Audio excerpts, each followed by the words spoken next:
Ayan na guys. Nilagay ko na ang kaning malagkit.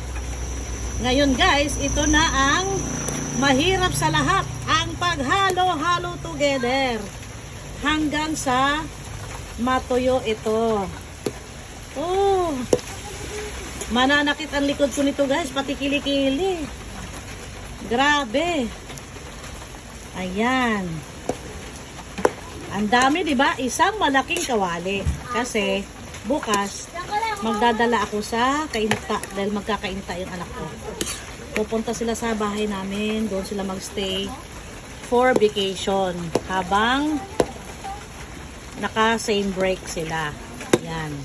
Kasi doon may pasyalan, may swimming pool, may park, may jogging area, so may simbahan, nandoon na lahat.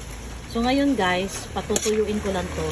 Pero syempre, habang pinapatuyo ko, ihalo ng maigi ang kanin. Kailangan equally distributed ang tawag nito, itong gata na pinakuluan na sa asukal. Naku guys, nangawit na yung kamay ko. Ay.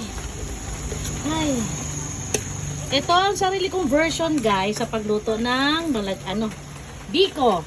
Kasi kanya-kanya naman tayo ng paraan sa pagluto ng biko. Basta ang tawag ay biko. Ayan. Ang biko ko guys, matagal ko na itong ginagawa. Nilalagyan ko, sinasabay ko ang langkang hinog habang pinapalapot ko ang gata at ang panotsa, yung arnibal. Ayan.